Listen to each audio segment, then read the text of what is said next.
Welcome back to another episode of Eagles Weekly. Here are your hosts, Brett, Haas, Mac, and Jack. How we feeling, fellas?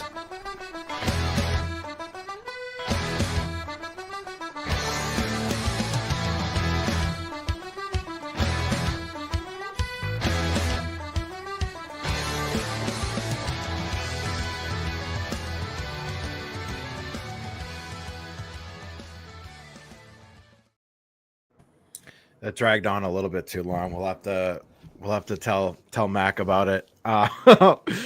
Welcome back to Eagles Weekly, episode 41. I'm one of your hosts, Brett Ryder, joined today by ACC athlete Jack Cyberlick and special guest today, Graham of BC Eagles on Sports Illustrated. Boys, how we doing? Been better, man. Tough week.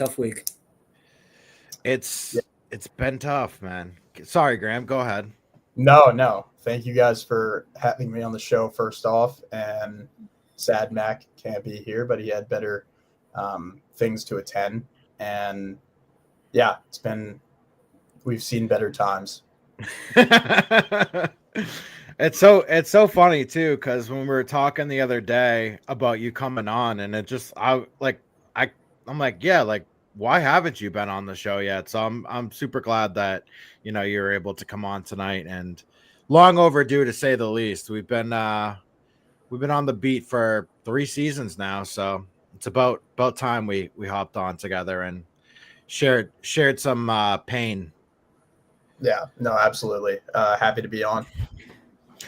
Now, one of the things, especially I talked about it on the pre-show, the press conference last week, and Bill O'Brien, he went viral for yelling at Mike Altieri. What a lot of people don't know, and was pretty undercovered, and probably I'm sure you didn't mind that your portion didn't reach the outside the community, but Bill kind of yelled at you too. Yeah, you're right about the second portion. I'm happy it didn't reach the heights that Mike received from the rest of the nation.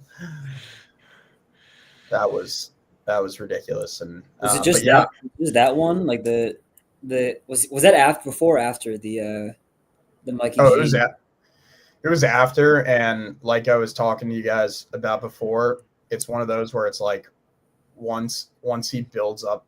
Once O'Brien builds up to that level, like the rest of the press conference, you might as well just throw it into the trash, because anything you ask is going to be, pinpointed to a microscope of whatever is wrong with any statement that you make to him. So, well, you didn't say anything. You didn't say anything wrong. We did play SMU 2 years ago in the Fenway Bowl, and there's a little bit of a rivalry there, I thought, at least. And me too. Bill seems to disagree. I don't know. He wasn't there. Yeah, the one thing I was confused about too is that after it all happened, I was seeing things on Twitter about, last year Bill was commenting on the way that SMU fans were treating the players behind the bench. And he was saying it was, I think I saw a quote that, somebody reposted from last year saying these fans were worse than any SEC school I've been to. They were just the most atrocious fans. And I thought he was essentially a part of it from the game they had last year, which was obviously a good game. And I think SMU scored a touchdown with 6 seconds left in the game to pretty much put it away. And BC didn't really have a chance to come back. But at the same time, he was in that game, and he saw he saw what SMU fans were doing. I mean, I don't know why it was almost like his brain just went kind of numb in that moment when he was thinking about what SMU and BC have for each other. Well, I mean, he's not down, he's up. The sun is up. The sun is up, and they're fighting. They don't care the opponent. Everyone's the rival. Yeah, that brings me actually to a good point too, which is that and I don't know how you guys will feel about this, but I did ask in the last question I asked in Tuesday's presser was about Georgia Tech being pretty much the favorite to maybe Miami, but close to the favorite to win the ACC this year, and possibly Pitt as well. And there's a few other teams in the running, but I asked like how good would it feel to like spoil their season? Like how good would that be for you guys? It kind of reminded me of like Syracuse and Miami last year, even though Syracuse went 10-3. But again, he was like, that's not how we think about these games. It is one play at a time, and like we're just trying to win for us. And I was like, okay, I mean, fair, but dude, you can't get anything right, can you? You're just no. Bill's poking holes in everything you're saying. Yeah, I'm like a stone to him. You ask like two like very like solid, logical, well thought out questions, and he's like, Graham, what the fuck are you thinking? How dare you ask me that? And it's like, oh, I don't know, like it seemed like rivalry. We played him in the Fenway. I wasn't here for the Fenway Bowl. It's like, oh my god, like what? No shit, you weren't here. I know that, but it still happened. That had me cracking up when I listened to this last week, and hearing you say that, I felt like it was so on point with how it went in my mind. And like you couldn't see me, but also like when Rich Thompson, who was previously a longtime writer at the Boston Herald and now is at Mass Live, when there's like one of those angles when he's yelling at Mike where Rich is just like starting to laugh, and like Rich was like looking directly at me because that's where I stand, and like the same thing happened when he was answering me. I just looked at Rich and I was just like, all I can do is like laugh at this situation. Yeah, like what are you supposed to do? It's like when you're in school and the teacher's having a meltdown. You're just trying not to laugh to your buddies. You look at your buddy. Yeah. I'll tell you, these games are going way too fast for me. Like, just one after the other. Like, I'm not even recovered from the loss last week, and now we got like 14th ranked Georgia Tech or whatever in town. Yeah, it's like there's no rest. And I think, bro, we talked about like the schedule when we thought they were going to go 8-4, and then we were like, hey man, we got 2 straight months. We got no buys in there. It's gonna be tough going into Georgia Tech. I think that one might be a loss. This was 3 months ago before the season, and then now it's really kicking us in the behind here. Like there's just no rest for them or for us. Seriously, no. And it's funny too. Like obviously like kind of in the moment on Saturday, I knew that they got the shit kicked out of them, but like I don't know. Maybe we're just so used to them getting beat up week after week now that like it didn't truly feel like a butt whooping, so to speak, until I was like, oh yeah, 45-13 is like a pretty big discrepancy. Yeah, dude, they haven't been in a game since Cal. Like I'm looking at it right now. They lost to Cal 20-24 when Lonergan threw a pick into triple coverage at the end of the game. Clemson or Pitt 48-7, Clemson 41-10, UConn 38-23.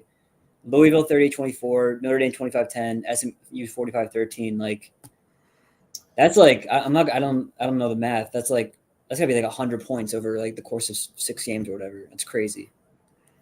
Yeah, it's getting to the point where it's like, what is being in the game mean for BC? Because like you got to consider, like I think going into the fourth quarter against Notre Dame, it was only like I think it was less than 3 points, right? It was 10-12. It was 12-10 for a while the second half. Yeah. Yeah. And then they scored a touchdown, didn't get the extra point, they missed the extra point. So it was technically one possession until Jeremiah Love ripped off like that 94-yard touchdown. Yeah. It's so funny too. Like I feel like multiple times this season I've gone to the bathroom in the press box, and all I can hear, like out of nowhere, it's like a TV timeout. I'm like trying to I'm trying to go to the bathroom really quickly before I have to come back and go on my computer, and like it's like a curse. It's like every time I just like the same thing happened with the Jeremiah Love touchdown. I was like in there. All of a sudden, I hear the guy who announces in the press box, like, at 94 yards, Jeremiah Love. And I'm like, Yeah. like no one's better at like letting up like the one play hitter, because I think that was the first play of their drive, and I feel they've done that like 3 or 4 times this year where they're like not like kind of in the game, still playing behind, and then they just like one play 64 yards to the house. Like I feel like it's happened a bunch this year. Yeah, we and it's just like it's not even like an. I mean, obviously it's like a talent thing. It's an X's and O's thing, but like it just feels like no matter like what we do throughout the game, who we put out there, it's just gonna be a punch to the dick every time. Like it's just so tough, man. I mean, we haven't won a game since August 30th. When's the last time we won a road game? Florida State. Holy shit! So and that was like what, August or early September, because that was week 1. That was Labor Day. Yeah. Yeah. Damn. And I mean, if you think about like, I don't know how, they're gonna fare against Syracuse on the road in their final game this year, and I think that's going to be a really interesting toilet bowl-esque matchup. But that'll be a suck fest. Oh yeah. Hey, tickets as low as $3 for that game. So, I mean, to be honest, the dome never really packs out for football anyway. So I'm happy that it's that low. But you and Bergamini went there 2 years ago, didn't you? We did, yeah. Me and Jack went down there. They have a really good barbecue spot, Dinosaur Barbecue, I think. Nice. It's a cool place. It's just out there, That was was that the game we won to go up to like 6-3 on the year? Yeah, that was like the middle of the path. The highest point of the path. Yes. Yeah, and then we got crushed by Virginia Tech the next week. So, yeah, damn. Yeah, because that was a 5-game winning streak, right? Yeah, I think you're correct. I think UVA, Army, Georgia Tech, UConn, Cuse. Yeah, and then it went like the 2 Virginia games on the road were losses, and it kind of derailed from there, but ended up at least winning a bowl game that year, the Fenway Bowl. Yeah. Bill O'Brien famously not at the Fenway Bowl. Famously not there. Like, are you sure? What do you mean you weren't there? You were fucking coaching 20 minutes up the road. You guys were like 4-13 that year. Why didn't you go to the Fenway Bowl? Jeff Hafley could have taught you a little something. How about real quick? We'll get back to the BC side of it, but Jeff Hafley going to be an NFL head coach? What, for the Giants? No way. I keep seeing that he's a head coaching candidate. Obviously, like everybody has, and I don't know what to make out of that. I don't either. At the end of the day, like the Packers' defense is good. Like he's done a good job. Dude, I mean, the Monday night game, I mean, it was crazy. It's like no one scored for like 45 minutes of game time. Yeah. He's coaching his ass off as the DC, but he is a great coordinator. I mean, we know that. Yeah. And I wonder how like I don't know what the psyche of a coach is, but like I wonder if he truly thinks like that's like his if that feels like a limitation on him. Like he's never really succeeded as a head, or I mean they won the Fenway Bowl, so I don't know, but Bill O'Brien doesn't care. Yeah. So don't talk to him about it. But I wonder if Hafley's like if he feels that pressure of like, oh, I'm really good being in DC. I don't want to fuck everything up, because like now people like fucking hate Brian Daboll. Brian Daboll is like a super talented like offensive coach, I think. And now people like I don't know, they probably spit at his feet in the streets of New York when he walks by. Like I don't know if Hafley wants that. I mean, he'll probably get like a whatever the fucking bonus is to be from being a coordinator to a head coach, but that'll talk. But yeah, I don't know. That'd be pretty crazy seeing him on like an NFL sideline like that. The thing that always like sucked with Hafley was like, so at the Fenway Bowl press conference, he came up to me and Quinn and was like, "Thank you guys so much for coming." And it was like, "All right, like what's up?" Like, and then when BC played UNC, I'm at Conti. I turned the corner and there's Coach. So of course I just said, "Hey Coach, how's it going?" He said, "Oh, Brett, I'm good. How are you?" I said, "Good." Kept it moving, whatever. And in my head, I was like, first name basis. Nice. yeah, I'm like the head coach knows who I am. Like that's good for me, 4 days later, the notification comes through that he's going to the Packers, and I'm like, you have got to be kidding me. Yeah. I'm like, are you serious? Man, the height of portal half. Oh my God, yeah. And then he up and left. Which I mean, I don't want to be a prisoner of the moment right now, given that we're 1-9. But people were not too happy with Jeff during that season. I thought. I mean, like especially the end there, but then he kind of redeemed it with the Fenway Bowl. But yeah, it's crazy. And then you know what? Speaking of basketball, I think 2 weeks later, or like not 2 weeks, because it was after Bill got hired. Like the day or two after Bill got hired, he was at the Miami game, the Miami basketball game, which was a thriller. And I talked to him after that game. And then you talked to Bill after that game? Yeah, sweet. Why did I never heard about this? I think I mentioned it when we talked about it after the game. I said I saw Bill, like I saw him talk to Bill for a little bit. I forgot. Can you provide a little bit of context? Like this is awesome. Yeah, this is good stuff. Yeah. So Bill was courtside for that game, and I remember that. Yep. Yeah. So he's kind of where the press area is, like on the left side, and then the game ended. It was like a really, really tense game. Came down to the wire. So Bill was So then after they did the alma mater, I think, and then Bill walked out. He's like walking out the exit towards us. Mm-hmm. And then I like stopped and like shook his hand, like, "Oh, Bill, like welcome, whatever." Yeah. And then he said, "So you excited? You got a good like portal?" I think I mentioned like, something about the portal class or something. Like, yeah, we got some guys. And they said, "Dude, just wait till I get my guys." And he didn't actually say that. Oh my God. No, yeah, it's like a little 20-second conversation with Bill. Yeah, he did not yell at me the way he yelled at Graham. So yeah, he's like, listen, he's like, thank you. I agree. If you ever bring up the fucking Fenway Bowl to me, I will kill you. Yeah. I will verbally assault you. Yeah, that was like peak honeymoon phase with Bill. Actually, not peak. I guess Florida State was probably the peak last season. Yeah. But yeah, man, so crazy. That's where we were then. Now to where we are now, it's nuts. I like uncompetitive all year, and like Graham's been at the forefront of it. He was at summer. You were at spring too, like spring, summer.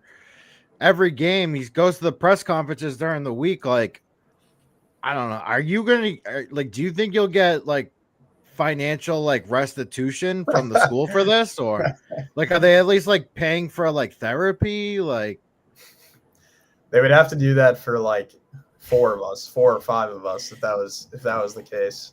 Like, I think Trevor deserves some of that as well. Yeah. Maybe not Mike though. I don't think Bill would put him on the plan there. Mike's always got a smile on his face. He doesn't need it. That's true. He's down. I guess now he's famously down now. So yeah. He's always down. Jack, he's always down. He comes there once a month. He's always down. Yeah. Did he even go to BC? I don't even know. That was my favorite part of the whole rant. Like when he's like, I don't know what year you graduated from BC, and then just like goes off in another tangent and like didn't finish like that thought. I was I don't know what he meant by that, because Bill didn't go to BC either. Like, what's his angle there? I didn't understand what that meant at all. I mean, I think he was like, it just doesn't it makes no sense, honestly. Like on paper, what does that even have to do with anything? I mean, it was like cuckoo. Yeah, you can talk about like his attendance or whatever, and it's still a little bit. Like, sorry to cut you off, Graham. Catholic school rival, 1-8 now in the season BC.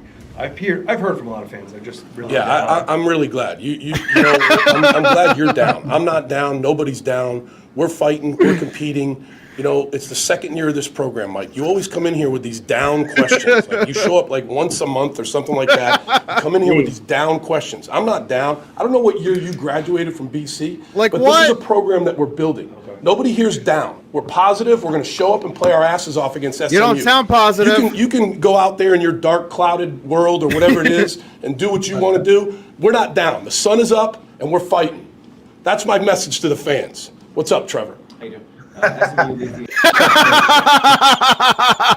He goes, how you doing? Graham, I didn't mean to, I was trying to put the video there and then add it to the screen. You know what I mean? Like after I let you finish your thought, but it fired up.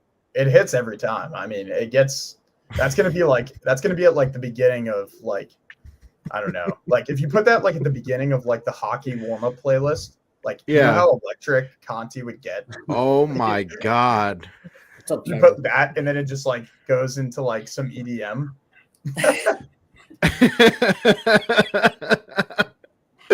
That is so fucking good, dude.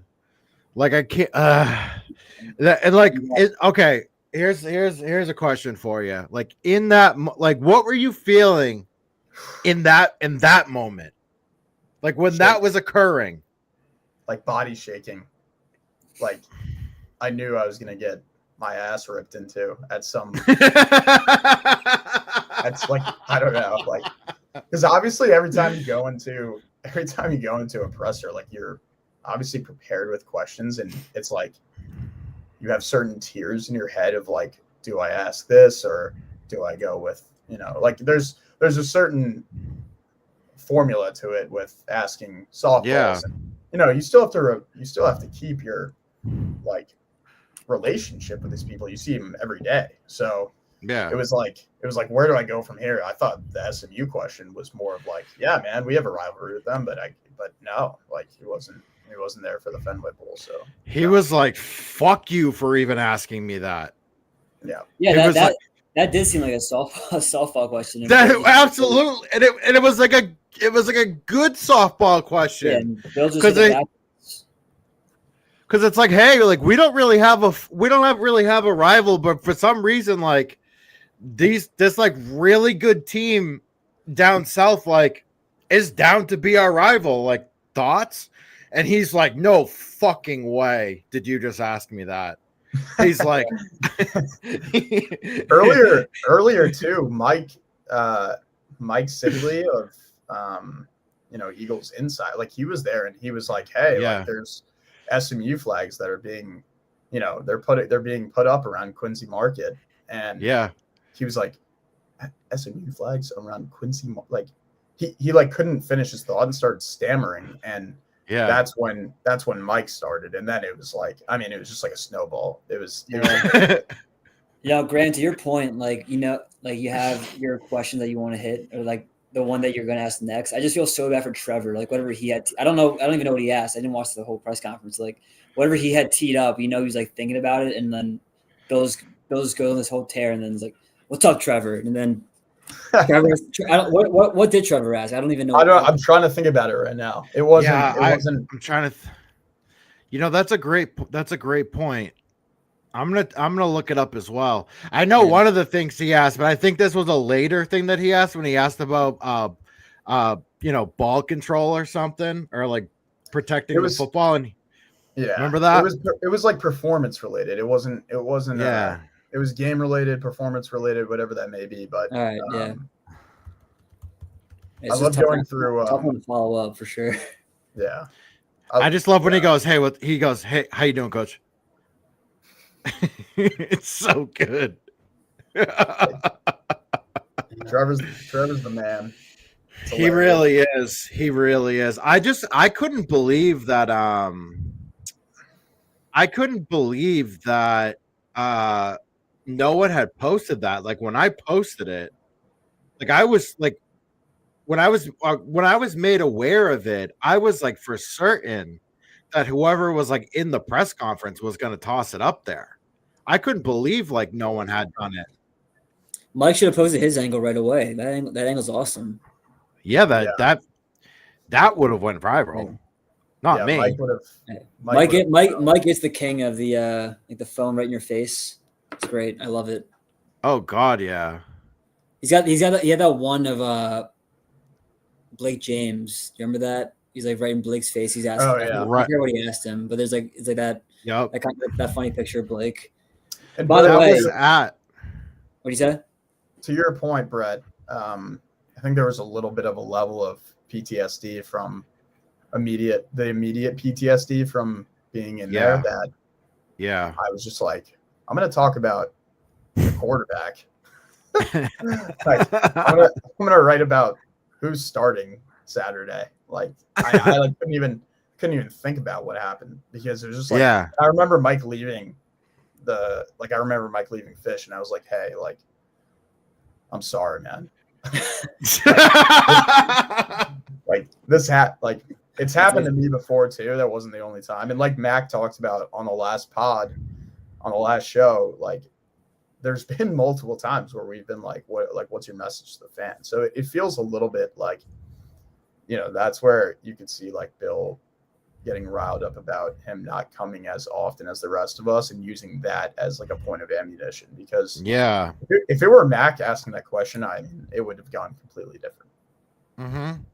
Yeah, it was. Yeah, Mac even said that to us. He's like, damn, like everything fell apart when I wasn't there. Like, maybe next time, show up. Yeah, come on, Mac. You left Mike and Graham out to dry. What the fuck did Graham do to you? Let's see what I got it right here.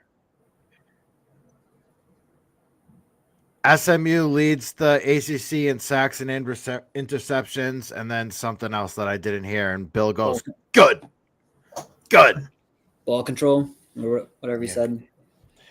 That one was funny. That part was funny. He was like, "You mean ball control?" Graham, speaking of the quarterback thing, did Bill say anything interesting about the quarterback situation the past week or yeah no? So I asked him about it on Tuesday, and I wrote about it too, about I don't know, we can talk about this too. It's a good transition point to the fact that they've been averaging like 2 or 3 quarterbacks a game, quite honestly, and it's not good. The continuity with that is like so beyond not there, and does not, like, I know all the players like Jeremiah Franklin and Lewis and Reed, they all come in and say like it doesn't matter who's throwing the football to us, but at the same time, like Dylan and Grayson are 2 completely different players, and it's very evident on the field that like Grayson runs the offense definitely differently than Dylan does. There's less like drop back action, and he tends to take off and run more and take deeper shots. But like that, I asked about that, and it's like he kind of like Bill kind of clamored back at like they got to give us confidence in order for one of them to be the guy for the entire game, which I don't know how I feel about that personally. Like, in my opinion, I don't know if that's the right route to go down and like keep switching off, but that was kind of his point this week. And he left out naming who the starter would be on Saturday. So, yeah, I mean, it just seems like he's purely just like riding the hot hand to whatever extent he can for the quarterback. I mean, because like against Notre Dame, Dylan starts, Grayson, who's apparently hurt, he comes in after 2 drives and like starts like, hitting those quick passes that just like Dylan just didn't at all.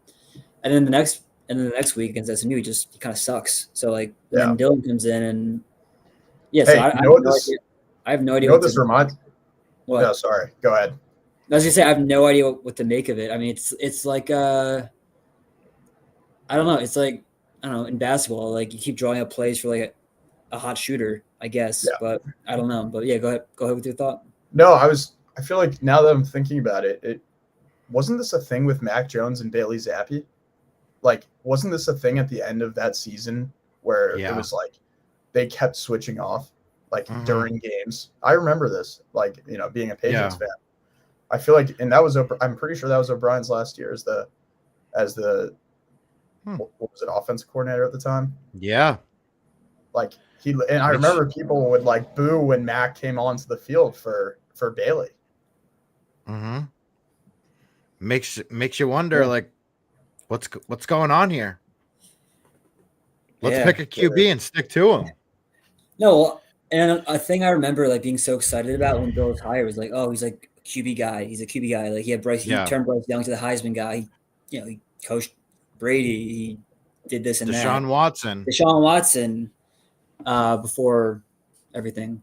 Right. But Naturally. and then I don't. Is that just because he just like he plays as many quarterbacks as he can? He's trying to get it, get lucky every now and then. But I don't know. But I remember being so excited, and then even more excited when we got this guy from Alabama that he recruited, his pocket passer archetype quarterback. Who looked great for the first 2 weeks, 2.5 games. Yeah, I mean, Michigan Fordham, and then Michigan State, he threw for 390. Stanford, he threw for 333. The first half of the Stanford game, he was great until that pick six. Yeah, I think he had fumble and then pick six. I think he had like 200 yards in the first half. Yeah, he was awesome. Then he just has not been the same since then. I thought he showed some promise in our last game against SMU. There were some throws, obviously, that he would definitely want back, and whatever that interception was, which I've looked at it over and over again. It looks like there was definitely like some sort of like sail route going on, and Reed, I think, bumped into Jeremiah, and Lonergan just made a split-second decision that he should have, never made. But at the same time, like outside of that, there were some throws in that game that you look back and you're like, damn, like this is the real deal. It's just like I can't imagine that his confidence is soaring by any stretch of the imagination right now. And when that's the case, and you feel like every time you go into the field, you're gonna, have the potential to lose your job. Yeah, it feels like you're constantly on, like under the microscope, I'm sure. But no, yeah, I agree, Graham. I thought he had some better looking throws than he had been. I mean, I'm looking at his stats right now. He had his first touchdown since the first half against Stanford, which is crazy. Yeah. This is nuts. He went 4 touchdowns, 1 touchdown, 4 straight weeks of 0, and then 1 touchdown, which is crazy. So it's probably like somewhat of a confidence thing, somewhat of like a better opponent's thing. But Dylan was the first, the second ACC quarterback in the 21st century to pass for 8 touchdowns and 0 interceptions through his first 2 career games. And I remember writing that multiple times, and of course Fordham, but like, I don't know. I still think the kid's got it. It just might not be here. Yeah, I mean, I wonder because like obviously he came here, like Bill's the one that recruited him to Alabama. So like he has that relationship with them, but I wonder like what that's like right now, given like he's such a short leash. It seems like I don't know. I would imagine that he could transfer. I don't know where he would transfer to though, honestly. Like, because he presumably, I think, be the starter next year. But what is that worth at PC when we haven't had a guy start all 12 games in like, I don't know, 6 years or whatever it is. So yeah, I don't know. That's where I commend Grayson a lot. Like he's been through this, and he's been through the system where like we haven't had a guy be the guy for the entire season. It feels like since like COVID, Phil Jurkovec. But besides that, like Grayson stuck it out. Like if Phil can learn from anything that Grayson did, he would stay. But I just don't think that is the reality of what college sports are nowadays. And it's so rare to find a guy like that.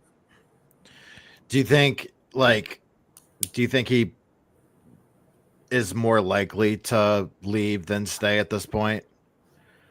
I think it will, like, as you guys know, like in life, like a lot of like your decisions really come from, the last thing that happens. And so like, I think it really does kind of come down to how they treat him these last 2 games and like what folds out of these last 2 games. And I think if it's more of the same, more of what has been going on with Dylan and Grayson and Shaker, which I mean, I don't know what's going to happen with that, but if more of the same happens with that, I think it's probably more likely than not that'll leave. Yeah.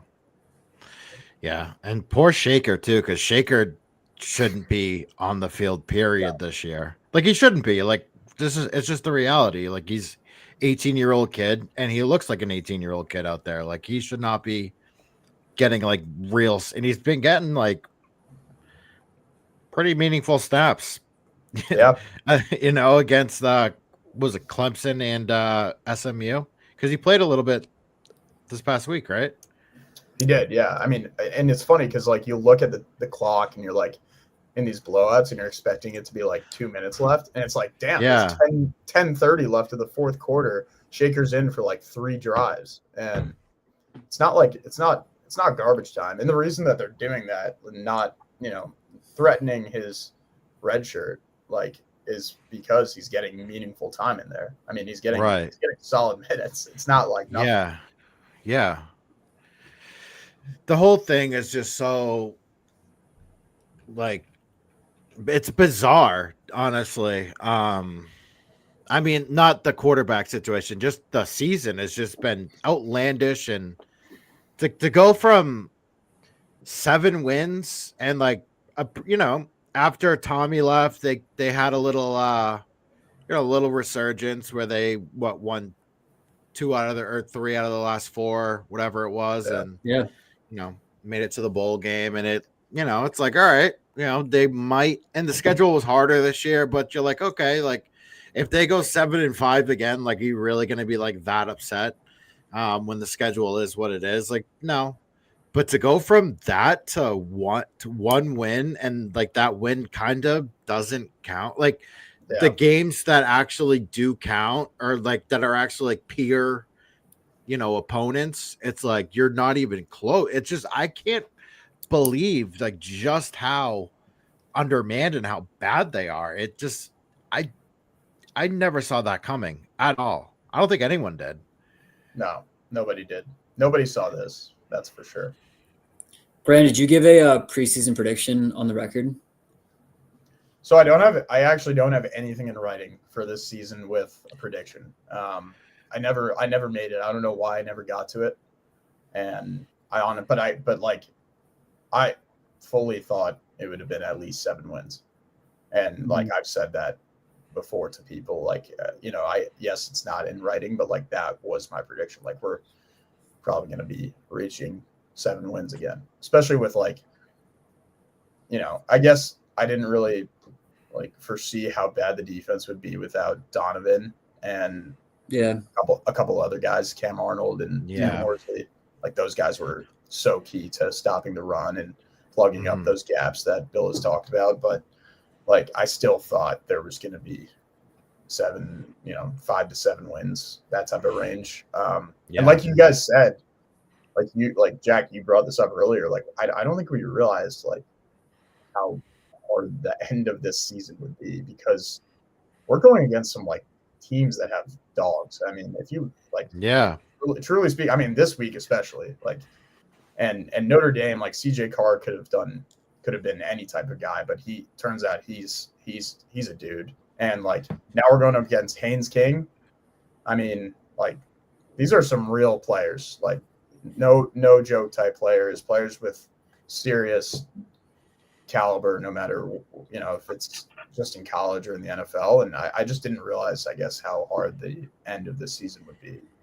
Yeah. I mean, we talked so much about like before the season, like how important it would be to like stack wins. Like Brett, like you, me, and Matt, we say like, oh, and you just got to get to 4-1, 3-2 in that first half to be like, give yourself like a good shot at a bowl. Because I mean, look at the schedule.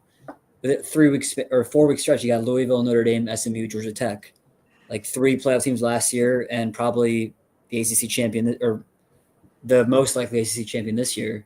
Yeah, and also Pitt. Mason played Yeah. The first game that he started was against us, and Mason has turned out to be like the next big ACC quarterback. And Yeah. Is game day there this week? game day's there this week. Yep. That's awesome. Dude. I love Playing that. Notre Dame. Yeah. Two of our opponents this year. And they'll probably battle it out and have a really good game. Unlike us. Actually, now we played Notre Dame tough. It's not tough enough. Yeah. That Pitt game was where it really was lost. Like that was, to me, that was the what game? That was where the Pitt game.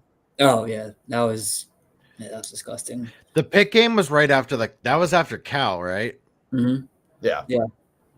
Yeah. That's when the bottom, that's when it fell out, and it was like, this is done. But even with that, I did not expect. Even on that day, I didn't expect them to not win a single game from there. If you asked me after the Pitt game, they'll probably win 2 games. They're not even going to win. I would have hoped. I didn't think we were going to lose to UConn by 15 points. Yeah. Sure enough. Yeah. Yeah. Yeah. There's really not enough talk about what UConn has done these past 2 years. It's honestly quite remarkable. Yeah. Do you have the New England? Is the New England Football Journal pounding on your doors right now? Are they telling you to say that? No, I just can't imagine that their football team is inheriting or funding. I can't imagine that the athletics department is funding their football program more than we are. I know, and it's crazy. They're 7-3, and their 3 losses are 1 to Syracuse, which I don't know if you guys remember that game, but it's a game they were winning the entire time, and forced overtime in the end. Yep, and pulled it out or maybe not overtime, but they lost to Delaware by 3, and also Rice by 3, and they're not playing they're not playing a Power 5 schedule by any means, but I mean they just beat Duke last week. They're I wonder what it's if they won 12-0.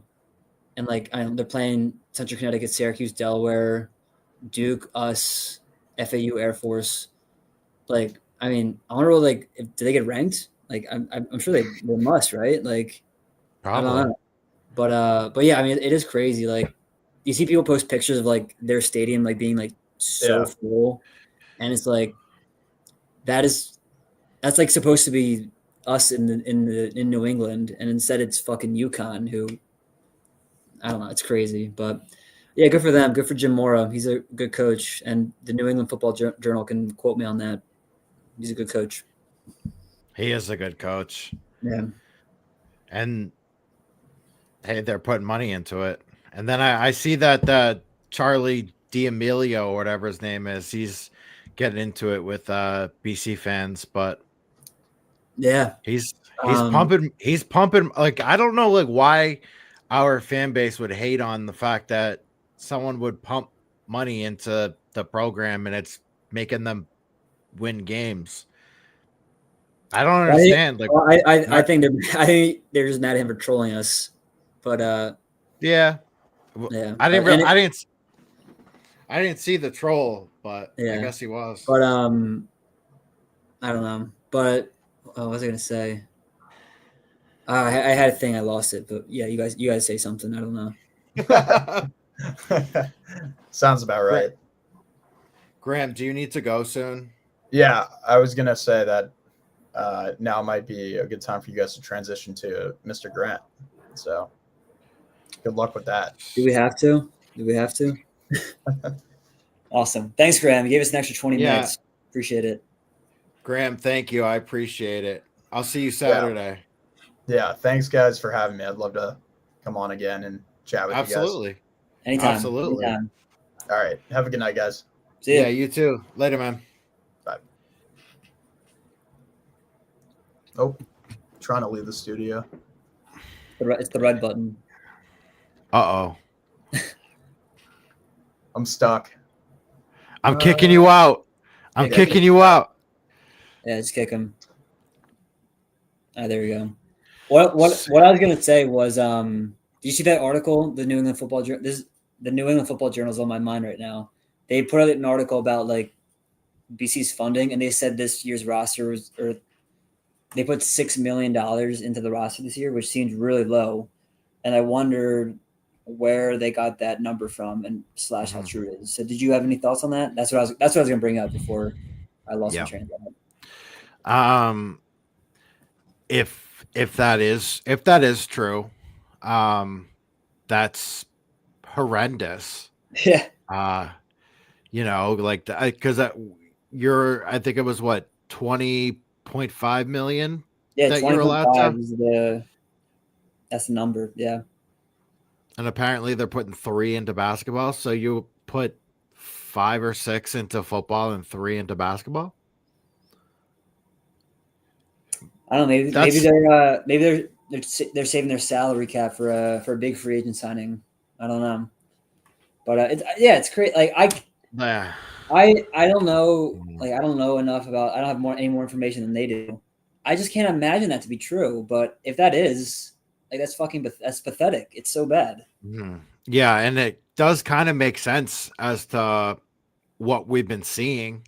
Yeah, I mean, I guess if you're Bill O'Brien and you're working with like a third of the money that your peers are, I mean, yeah, maybe you're gonna go sign that guy from, I don't know, Middlebury or whatever, or wherever. He's coming from, like wherever the hell. It's tough to. I mean, yeah, we spent a lot of time this past 2 weeks making fun of Bill, but I mean, if you don't have the horses and you don't have like the money to get talent to come to New England, like this is what happens. Like, and the admin seems to be okay with it, I guess, but I don't know. It just like that makes sense. Even if it's not 5 or 6, let's say it's 8. Like that makes sense as to what has gone on here this year. Because I have to believe that our peer institutions, like in the ACC, like it must be like 13 to 15, right? Like, yeah, I mean, if that 20.5 number is any sort of accurate, I'd say like 15-ish, but yeah, I don't know. But yeah, we'll see. Hopefully, the whole thing about Father Jack coming in, hopefully he changes it, whatever. Yeah. I just wanted to bring up that quickly before if we talk basketball. But yeah, I don't know. I mean, I don't know. I do wonder who their sources on that. Like, I'd be interested to see who they're do. But yeah. And then even to transition into basketball, I don't understand basketball, or I don't know how to think about basketball, because if they're putting $3 million into the basketball roster, that seems like it's pretty comparable to what other schools are, because like the way it's been broken down is I think $3 to $5 million for a basketball roster sounds about right. Yeah. And it does. And it's like, if you do believe like the number is like $6 million to football, $3 million to basketball, it seems like we're spending way too much money on basketball for the product that we're getting on the court right now. Like, I don't know. Donald Hand Jr. was like honorable mention All ACC last year, or most improved last year. I don't know what he's commanding. He's probably upwards of like 500,000 or something like that. Yeah, maybe a little bit more. Maybe a little bit more. Like, but dude, holy shit, he is not. He's shooting 31% of the year. Like, he's shooting like 11. He's shooting, I think, 11% from 3. Yeah, on like 8 attempts a game. It's crazy. Like, there's something so clearly. I don't want to say there's something wrong with him. Like that sounds so mean, but like it's noticeably different. Like how he looks playing. This year, and I don't know. It feels very, speaking as a Sixers fan, like very Markelle Fultz. Like I don't know what happened over the summer. It's like if he was like in the gym too long and like started second guessing himself or changing his mechanics, whatever. But like he's been bad. I feel like Fred Payne hasn't really shot the ball that well. I mean, I guess we'll talk about the game last night, but dude, Well, yeah, even I it's mean, so brutal. to your point though, you kind of do need to talk. Like, I'm glad you did kind of bring up their stats thus far, because I think it is important to you know, it tells the story that like leads you to last night, right? Yeah, I mean, well, first, like it seems like Earl just has no idea what guys he wants to play, what guy he doesn't, which like to some extent is know. excusable. It's a lot of new faces, but like I know. all right, to be transparent, I didn't watch a second of the game last night. I couldn't because YouTube TV and ESPN are having their dispute. But I mean, I'm just looking at this box score. Like Aiden Shaw played 36 minutes. Aiden Shaw can't shoot the basketball, and he can't really function in the half court. Like I don't understand that. Like Jason Asamoah, he only played 2 minutes all game. I thought he looked good against the Citadel, the previous game. He only got 2 minutes. Marco, I feel like he's been like probably one of our 4 best players. He only played 7 minutes last night. Like in both of the first 2 games, and even to some extent, actually, I can't really speak on the UConn game, but both of our first 2 games, we got out to poor starts. FAU jumped on us right away. Citadel went up like 16-7. Like both those games, we were like out of sorts. Marco came in really like slowed things down, really got things under control for us. And I thought that's like one of his good qualities, like outside of like his shooting numbers, which have been far superior to most guys on our team. But yeah, he only got 7 minutes. Like Caleb Seeger, I think, he's a freshman. He only got 4 minutes last night, but he's like probably one of our better shooters. I mean, Luka Taze hadn't played all year. Luka Taze played 11 minutes last night. So it's like, I don't know, man. Like, it's just feels like Earl has no idea what he's doing. Donald Hand, who's supposed to be like our all ACC guy, is clearly taking a step back, and who knows if he's going to get better. And yeah, I mean, there's just so clearly like a ceiling. It feels like there's a ceiling with any team that Earl Grant has coached this year, and the ceiling that Earl Grant puts on them is not what it should be. Like you go back 2 years ago, the last year QP, they sneak into the NIT. Like last year, obviously, like they struggle. Like this year, it feels like they have way more talent, and they just lost to Central Connecticut, which is like probably like their worst loss under Earl's tenure. Like it's like they're not going to fire him because like they've shown no willingness to pay a buyout like that, and like I don't. They'd have to win. They have to go like 4-27, I think, for him to get fired. That's what I think. Which is it sucks, but like. It feels like as long as he's here, there's just going to be a way lower ceiling on the team than there would be otherwise. It stinks. Yeah, I mean, I think about it all the time, and we text about it all the time too, and it's just like I can't believe that the best we could do was 17-14 in an NIT with QP. Like that team was pretty solid. Not saying that they were like out of this world amazing, but they were like pretty good. Like they were like a solid. Yeah, I'll tell you what. I think if you gave those 5 a year under like Dan Hurley, I think they win a first round game in the NCAA tournament. I mean, me too. Like you look a year later, Jay-Z's the starting point guard on a really good Clemson team. Like Claudell's like playing high level minutes in a high level like SEC conference. Devin McLaughlin is like a starter on an up and coming Vanderbilt team. Yeah, that made the tournament. Quentin Post is starting games in the NBA playoffs, for God's sakes. Like Mason Madsen's a G Leaguer. Yeah, seriously. Yeah. And and to your point, it's only they won a game in the NIT against like an injured Providence team, and which is great. It was so fun in the moment. It was so fun. Yeah, absolutely. But looking back on that is just like seeing what those guys did like after being coached by Coach Grant. It's just like so clearly he is the limiting factor. And I hate to say it because I've always leaned pro Earl. Like on the spectrum, I've leaned neutral to pro Earl. and he's a really great guy, but he's so clearly the issue with the team. And not that this team is talented enough, this particular team is talented enough to like make much noise underneath another coach, but like it's just so tough, man. Because like I mean, we extended him through 3 years from now. It's crazy. So yeah, and you know what else sucks too is like this team is built pretty solid. Like they're a decent team. Like they have decent players. They're not, it's not a tournament team. You look at the players by themselves. Like Chase Forte is like a solid defensive guard.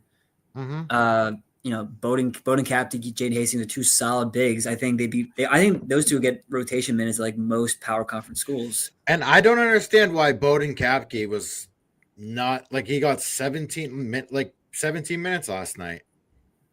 Yeah, I mean, honestly, what I think it was, and this is totally me box score watching. I didn't watch the game, but like I saw Jaden Hastings had like 6-ish points early. Yeah. I think that was like enough for Earl to be like, oh yeah, we're riding our guy, and to that extent, like Jaden Hastings, that is Earl's guy. Like Earl brought him in, redshirted him. It's been his guy all year, so I think he's going to tend to ride with this guy. But I mean, I just think like Bowden Capke is like kind of clearly the better player than Jaden Hastings, and like I don't know, it's like I remember saying after the FAU game like that, because that was when Bowden had the really 17-point game. It's like, oh yeah, like those two, like they probably should split minutes.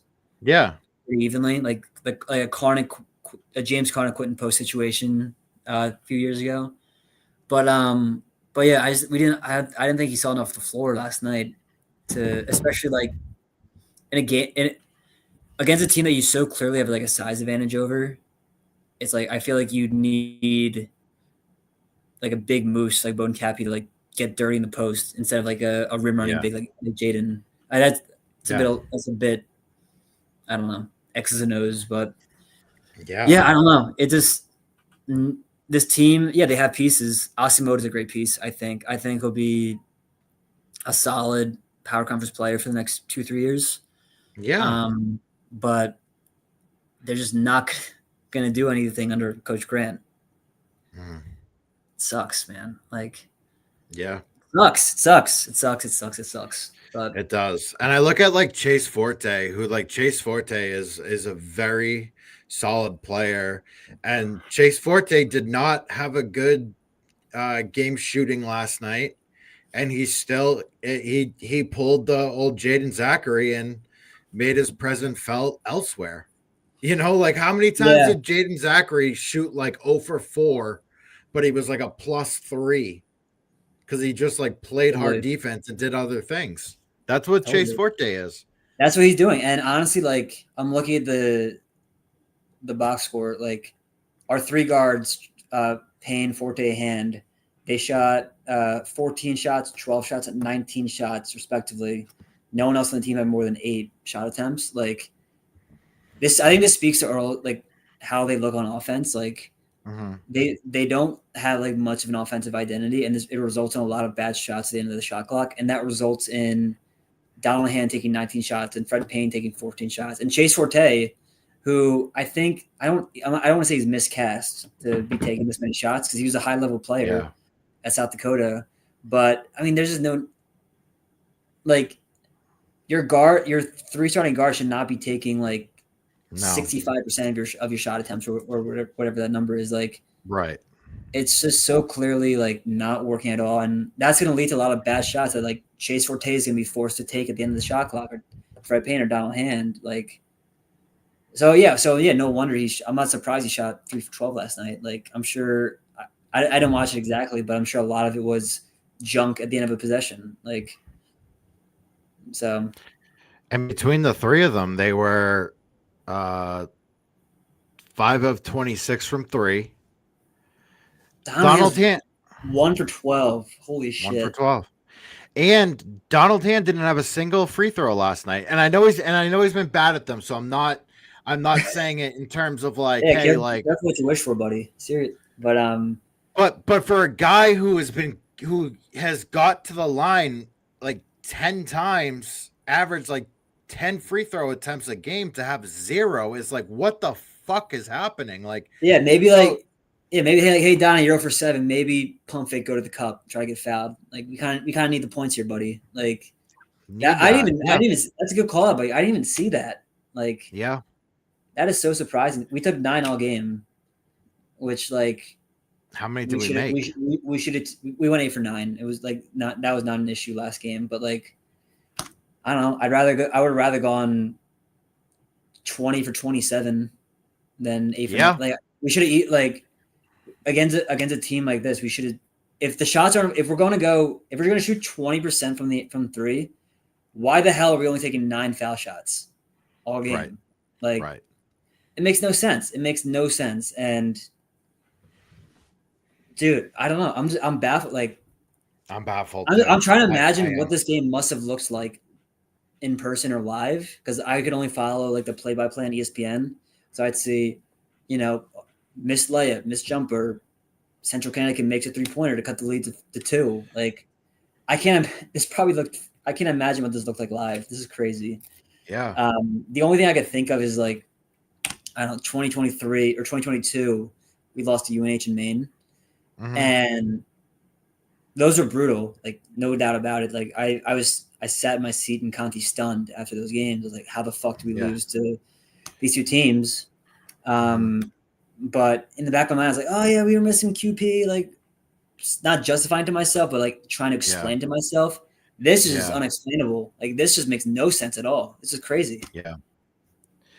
I'm looking at it now too. They subbed out Kapke with 6 minutes left. Yeah. What was the score at that point when he subbed out? It was 55-54 BC. Okay. And then a little over a minute later, it's still 55-54. They subbed out Forte and put in Luca Taze. Her first game back, what? Crunch minutes. And left him in there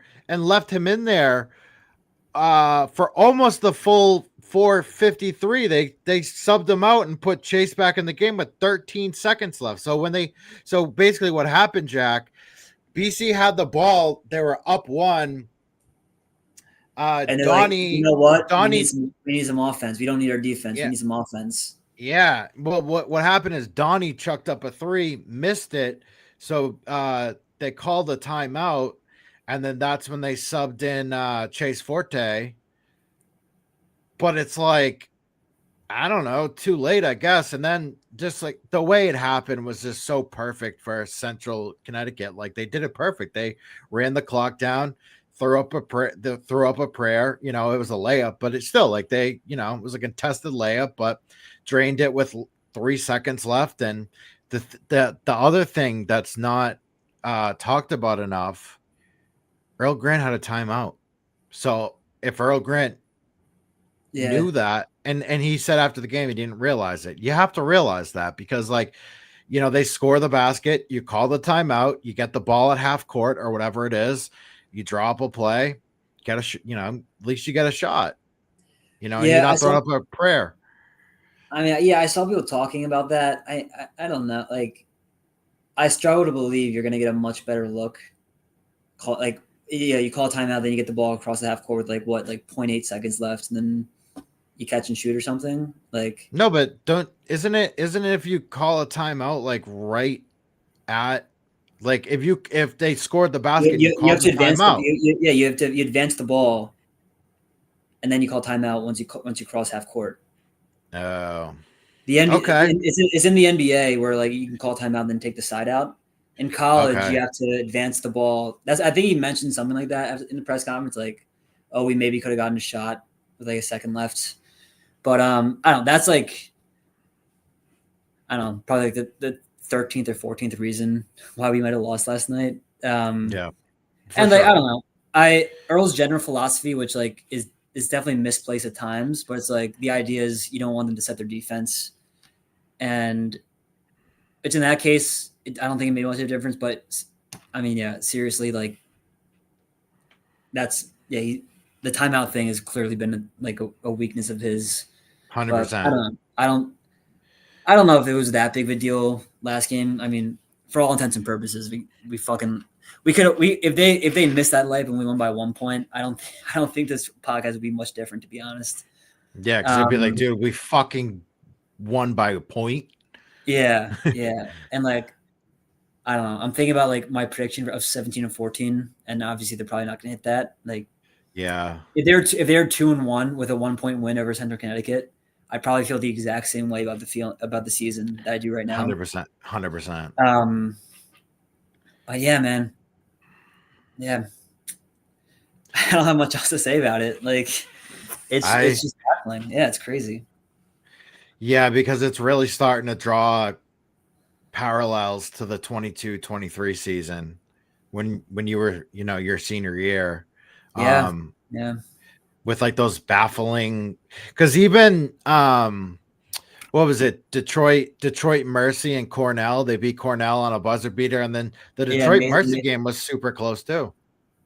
Yeah, Mason hit the. No, it was Detroit. Prince had the one against Cornell, and then Mason had the one against Detroit Mercy. Yeah, yeah, yeah. That was a tough start to the season. Yeah, yeah. That was fate taught Mason too. Yeah, down to the wire Cornell, down to the wire Troy Mercy, lost to Maine, beat George Mason, crushed by Tarleton State, beat Wyoming, beat Rhode Island by 4. Yeah, and then tough stretch from there. But I mean, that year we did have 3 ranked wins, I believe. So was not all that bad. Because it was, I mean, UVA, Clemson, and Virginia Tech, right? Aren't those? Yeah, Virginia Tech was an overtime win without QP, which was awesome. And then we lost at Duke by 1 point that year too, which is so tough. Yep, at home, right? At home, I was right under the basket when they called a foul on Prince. It was such bullshit, man. Yeah, look at us like reminiscing on like a 15 and 16 year. Like how great that was. How great that was. We lost to Duke by 1 point. Yeah, like, man. Those are the days, man. You had to be there. Yeah. And then this is why I'm jealous of like you and Mac. Like at least you guys like you have like memories of like Matt Ryan and Jared Dudley and that, and like at some level I'm sure that makes it more painful for you that you felt that and we're so far away from that. Yeah. So I mean, maybe it's better that I didn't even experience anything close to that. So this is kind of all I know. But man, like I think back to that Duke game in Conti where we lost by 1 point, and like leading up to that game, like it was like a real college. That was like a real college basketball game with real stakes and a real crowd. And I was like, that's probably what it felt like every game. Like when Red was there, it's just crazy to me. And even the non-conference games were kind of like that too. Yeah, I bet, way man. back. Yeah. I think about when I was like a kid and my mom got me tickets to when they played Kent State. It was like, a few days after Christmas, and we went to that game. It's like a December 28th, let's say, Wednesday night game. Yeah. Packed house, That's awesome. Yeah. They played like Yale one year and went to overtime with them, and it was like, they beat them. It was just, it was different back then. It was they pulled those games out. Like there was non-conference games, those bye games that they were playing against people. And some of them were close, because other teams were, giving them their best game, but they'd pull them out, and then they'd hit the Big East or the ACC schedule, and they'd make noise in the tournaments, and then they'd go to the March Madness tournament. They'd win a game or two, and that's pretty awesome, man. Yep. It was a fun time, and there was like football and basketball, like there's like that month where it overlaps, and like that was cool because because like football was always like getting ready for a bowl game, and then basketball was starting, and it was a lot of fun.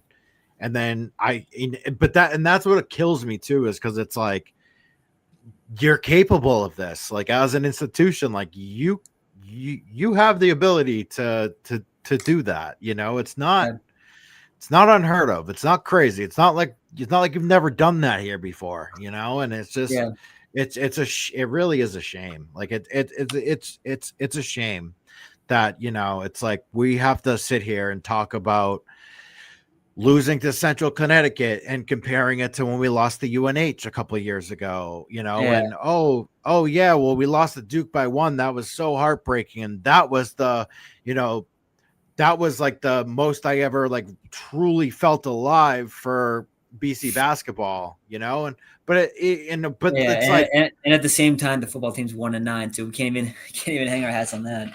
So it's like, and like this, and for like your generation, like this is all they've given you. That they like the goalposts have been moved so far in that your senior year, we were celebrating or getting ready to celebrate a winning season.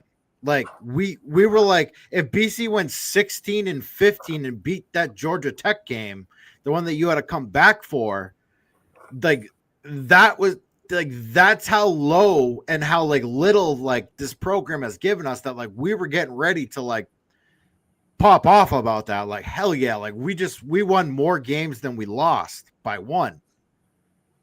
And even worse, they couldn't even do that.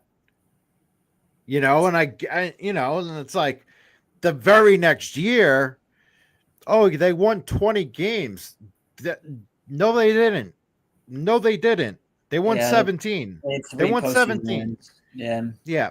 They won 17, and then an additional 3 against, I mean, one of those wins was good. Like the Clemson win was good, but even the Clemson win, like they were checked the fuck out. Like they were getting ready to go to the Elite 8 2 weeks later. Yeah. So, and Devin Carter wasn't, he was in Air Force Ones at the dunk that night. He wasn't even playing. We had our full team. Beat him. It took Eli Strong to save us. Dude, hey, we were missing Chaz Kelly, so don't be saying we were at full strength, because we weren't. But that's true. No, I know it's great. Like I would I haven't looked at our listener numbers, but I imagine it gets pretty old listening to us like complain about how much we suck every week. But like, what else are we gonna talk? Like, I would love nothing more than to like be like doing like a deep dive into like Temple basketball and be like, hey, let's preview the matchup against Temple next week. Like, it's gonna be a great game. Or talking about like, this is the keys to winning against Georgia Tech next week. But like, instead, like, we have like, I know we have no shot against Georgia Tech, and I know we're probably gonna lose to Temple. Like, all we can talk about is how much we suck and how bad it's been for X number of years. Like, yeah, I would love so much to like talk ball, like talk real ball, and like they're not letting us talk about sport. They're making us talk about how much they suck, which I hate. I hate it too, man, because like our origin on this podcast was like, hey, we have a basketball team that's like semi-competent. Yeah, like, hey, let's talk about Wake Forest. Let's talk about NC State. Let's talk about Notre Dame, Miami, Clemson. Let's talk about like these matchups we got, because we got a compelling team. Yep. And now like the past month, this podcast has been like, oh, we're 1-5. Oh, we're 1-6. Oh, we're 1-9. Oh, we lost to Central Connecticut. Oh my God. Like, yep. And yeah, they're holding us at gunpoint and making us not talk about ball. It stinks. I hate it. I know. I hate it too, because like, you know what I really like miss the most is like when we used to do off-air research on like the upcoming opponent. Like, remember that? Like when we used to back when we could stay in games with teams, and we had and it was like starting quarterback. And then we would do that. And even for basketball, like, remember basketball, we were like, okay, we got Cuse coming up. are like, yeah, I remember when we finally beat Syracuse, like we did a little research on Syracuse and talked about it on the podcast. When we played Miami, we did a little research on Miami, then talked about it on the podcast. And it was like, here you go. Like, here's who we're playing. Like, here's some stuff on it, and now it's like, we're playing Temple this weekend. Watch it if you want, but you don't have to. Hey, I'll tell you what about Temple. I went to the game last night. They got this guard, Aiden Tobias, and is his name. He's a sophomore. He's like 6'5", lengthy. He's kind of built like Shea Gilgeous-Alexander. He is nice, and he is probably going to be the best player on the floor there. And that's not good. There's a really we'll have a definite size advantage for sure against Temple, but they are going to speed us. They have an actual identity on offense in the half court, and they get out and run. Like, they got some really skilled players, and I'm interested to see what the line is going to be, or the spread is going to be for that game, because the ESPN like probability model has Temple as like an 80% favorite. Oof. It's crazy to me, but yeah, we beat them just last year or 2 years ago or something. Yeah, last year we played them. Eli Strong had like 25. Yeah, we'll see. I unfortunately will not be in the building this weekend. I will be away. You going south? I'm going slightly south to Baltimore. Yeah. Okay. But I'll be following along on my phone for sure. But yeah, I've been to Temple's Arena a few times when I was a kid, but it's like they're like, I don't know, they're like middle of the pack to bad in the American or whatever they're in, but like they have some good they have a good little crowd that shows out for their game. Oh yeah, they're not in the A10 anymore, are they? They haven't been in the A10 for a while. They're in what conference? They're in the same conference as FAU. I think is that the American? The American, yeah, you're right. Because I saw, I was sitting down last night. I looked up, I saw the flags. I was like, it was like fucking FAU. I was like, oh, that's who we just lost. Who lost? Overtime. Yeah, but I don't know. I think I just hope.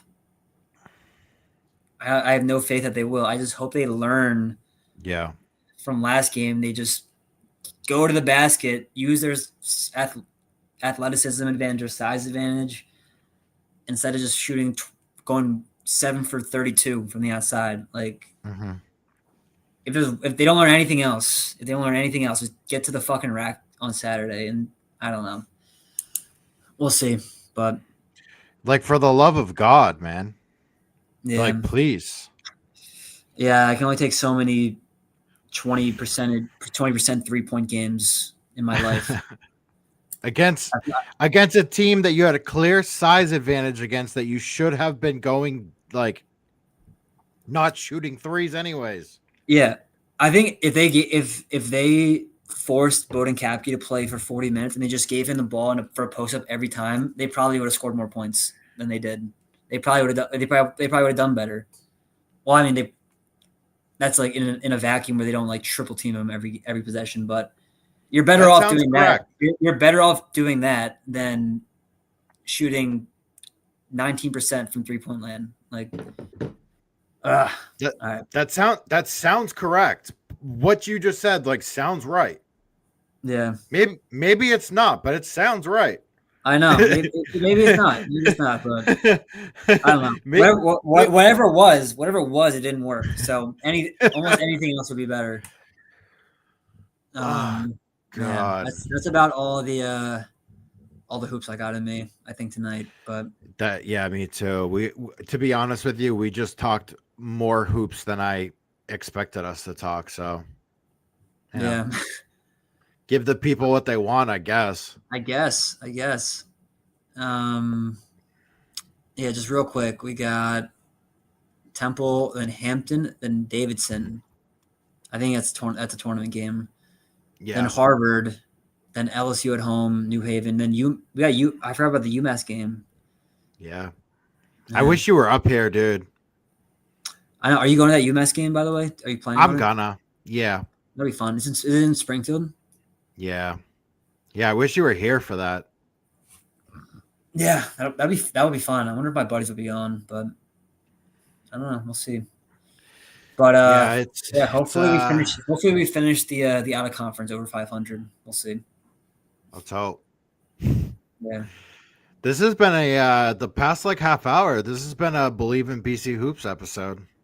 I know. Not much belief though, unfortunately. No, dude.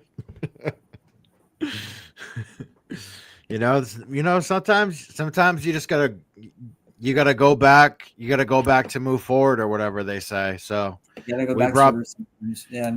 Yeah. So we brought back Believe in BC Hoops. Because if you remember correctly, which I do, I think the first episode that you and I did together was after the St. John's game. Oh, was it? I think that sounds so. right. That sounds right. Yeah, probably. And then I'm pretty sure I was just kind of like, hey, you should just do the show with me, and we've been doing it ever since. Yeah, and those were good times. St. John, that game was awesome. I was there for that game. You were in house, awesome. Yeah. I was in the house. Didn't you go to the press conference? I did. Rick Pitino refused to show up, so that was awesome. He forced us to go to him and like outside the locker room, and then he called it like the worst performance he's ever seen in his 40 years, which was amazing. And it has not gotten much better, unfortunately. That was like the apex for us. Yeah. Yeah. Well, all right. That's all I got. Episode 41 in the books. Believe in BC Hoops. That's all I got. And go Eagles. Go Eagles.